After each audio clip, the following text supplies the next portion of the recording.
Welcome back to the CEO Mastery Show, your weekly dose of the ultimate sales machine. I am your host, Amanda Holmes, CEO of Chi. Now, this week's episode is around a topic that 90% of companies waste their hard to earn time, money, and energy on. I'm sure all of you have had the experience where you are just having a difficulty getting in the door with a prospect, getting their attention. And it's no wonder because 15 years ago, the average prospect would have to see your message or your company roughly around 7 times before they remembered you. Today, it's on an average of 500 times. And that's because the advent of the internet, right? 3.8 billion people have a social media profile today, and they're putting out God knows what online. And plus all of the advertisers, right? Advertising on Facebook just alone has tripled over the last 4 years. It used to be 3 million advertisers online. Now it's 9 million. So the ability to market your product online is so much easier today that there's just more noise. So, how do we break through what my father called the clutter factor? It's a concept that we call the stadium pitch. So, imagine that you were in a room full of your potential prospects and you could get the opportunity to be on that mic and completely change your world with just one talk. What would be the title of your talk to get their attention? What I'm about to play for you is a little clip from we did a challenge last week, the Triple Your Sales Conversions Challenge. And one of the favorite parts for everyone was actually our bonus day where we just did Q&A. It was open mic. Anybody could talk, ask questions, or test their stadium pitches.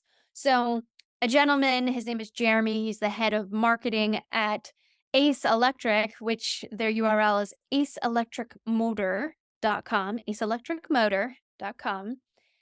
And he's actually quite a reigning champ of the stadium pitch contest. I think he won runner up one of the times we did this contest. He then won during our dojo, and then he came here on the challenge, and he is undefeated with this amazing way to get in the door, because majority of businesses, what they do is they market and sell just talking about themselves. What is your product? What is your service? How do I sell it? That will only get 3% of the marketplace that's in the buying now category. Whereas if you were to educate more people, you could educate the 7% that are open to it, the 30% that are not aware of you, the next 30% that they think they're not interested, and the last 30% that are definitely not interested. So you can get up to 9 times more impact just leading with an education. And then you educate them into the buying now category. So they are seeing more clients. So they've been doing this process for the last 3 months now. They're getting in the door with their better buyers.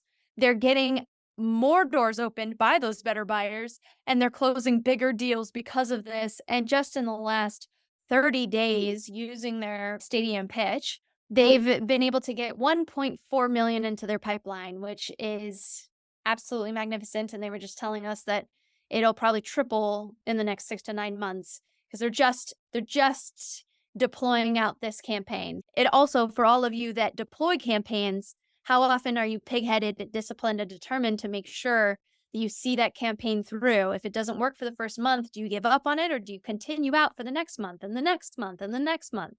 Without further ado, I'll let Jeremy share, and then you'll hear afterwards just the different people in the room, different business CEOs and executives that will share their experiences of his stadium pitch and get a vibe for what we do in the Ultimate Sales Machine Bootcamp, which is still available for you right now. Okay, Jeremy, you want to tell everybody who's in the stadium and what you sell before you give your stadium pitch so people have context? Yeah. My stadium is basically filled with maintenance managers and facility managers at manufacturers and aggregators. Think chemical processing, granite, cement, food processing, the like. Big facility, big machines. Yeah, it's 3 a.m. and the phone rings. There's been another equipment breakdown and the clock is already ticking, with some facilities losing as much as $17,000 a minute. As stressful as it is, you're not alone. 82% of facilities report at least one unplanned downtime incident in the past 3 years. But how does this happen? In fact, a shocking 52% of facilities rely on reactive maintenance, stuck in a cycle of run to failure maintenance and late night phone calls. And those are just the ones that are going to admit to it. So, how can we reduce downtime, increase efficiency, and sleep soundly knowing that our facility is running properly? Spend the next 12 minutes with me, and you'll discover why the vast majority of companies still choose the most expensive way to run a facility, the number one strategy that's used by the top 3% of maintenance teams, and how you can start the transition today to a more effective, reliable, and sustainable maintenance model. Mic drop. So this is advanced version of stadium pitch, right? When I talked about stadium pitch on the first day, I talk about just one title, right? Like just like something that's 7 words, 3 to 7 words. And that is the advanced version of how can you get somebody in 60 seconds or less. Anybody want to share with Jeremy what your experience was of that? I'll just say that I thought I thought it was really good in the fact that you mentioned that, and if they admit it, because you just allude to the fact that people try to hide it, and it lets them know that you can see behind the curtain, which I thought was great. Thank you. Yeah, I don't own a building, but you had me right till the end, so I thought it was good. Very good. I thought that was brilliant. It's so good. I love how he paints the picture, right? It's 3 a.m. That's some good storytelling right there. Like you And- feel the phone ringing beside your bed at 3 a.m. and dang, the power's out again, right?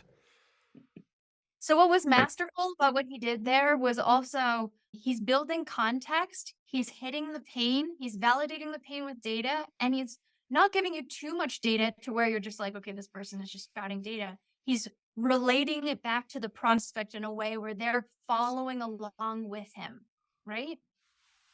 That's the art. I found it I think also interesting the art during was the- in the call to action. There was an invitation to join. That was really good. It's actually interesting because Jeremy, you had a couple invitations almost inside of the invitation, really. Yeah, I liked it. We call them sizzle statements, right? Sell the sizzle, not the steak. So his sizzles of give me 12 minutes and I'll teach you blank and blank. Those are sizzle statements, and his sizzle statements were great. Is there any other stadium pitches that Well, I think can I just ask Mustafa one wanted- quick question? Can I Yeah, just go ahead. ask one quick question on that for Jeremy? I'm interested if he sets up the scenario, imagine 3 a.m. If that's more powerful, or saying one of my clients has one of their fears is 3 a.m. They've gotten several of them.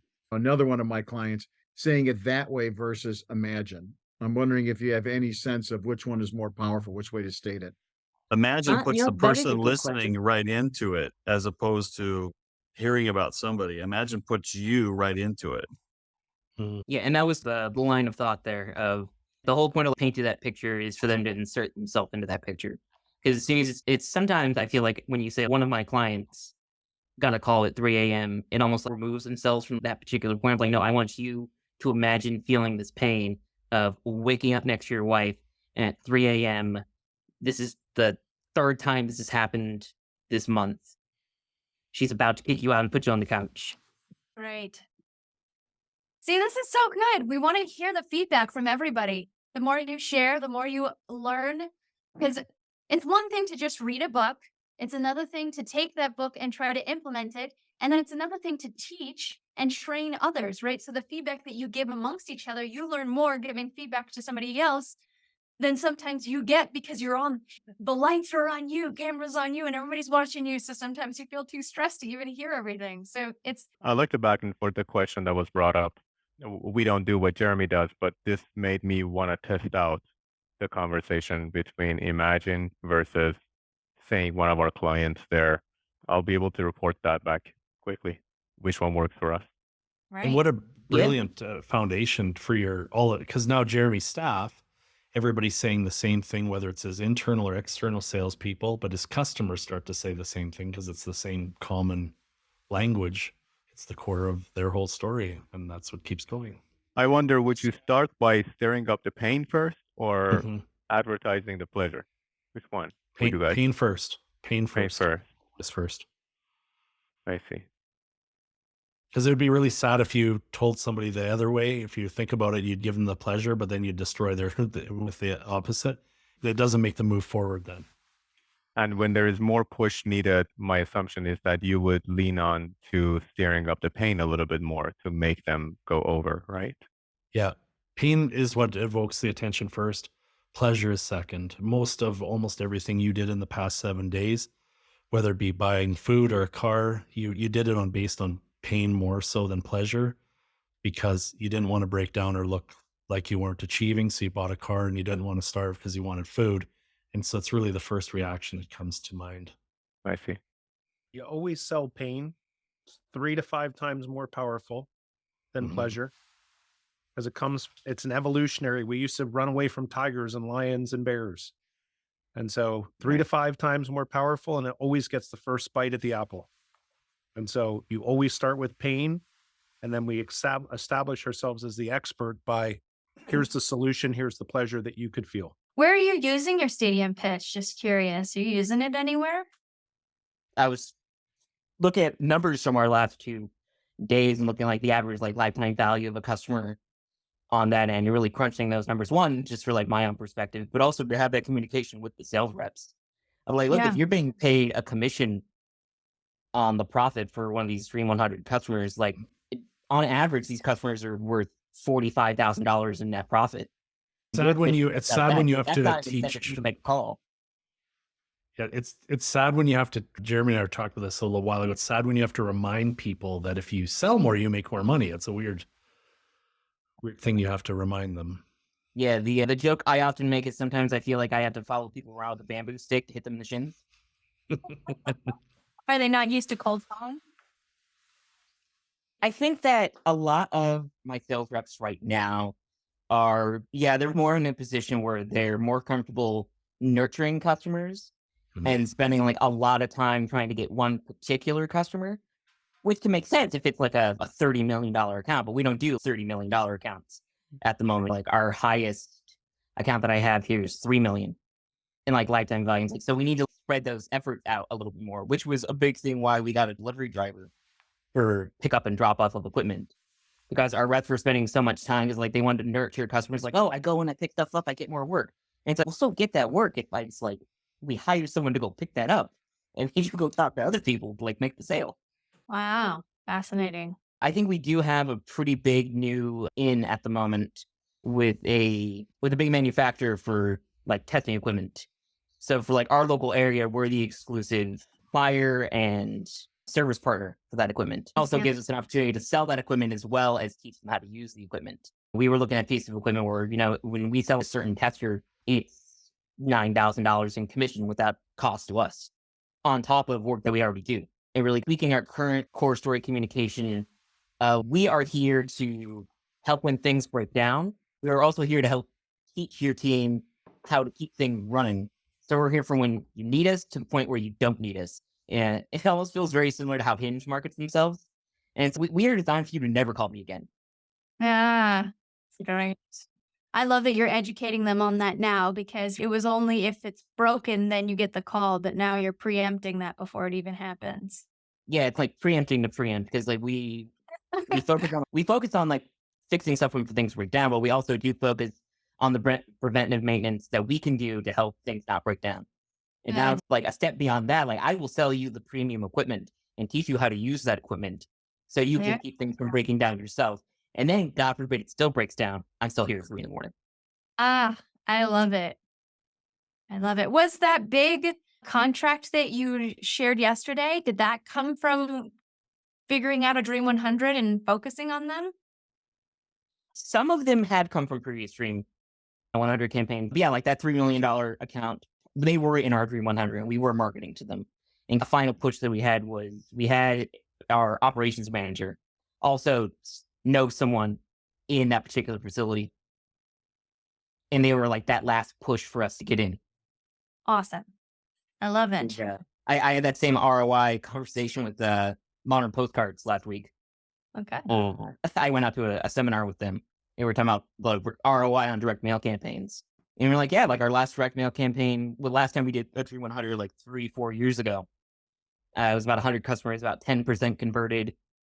And you're talking about $4 million plus in lifetime revenue for, I think when I was calculating out the cost, maybe it cost us $100,000. Yeah. Yeah, like the ROI there. Oh, that's great. I love it.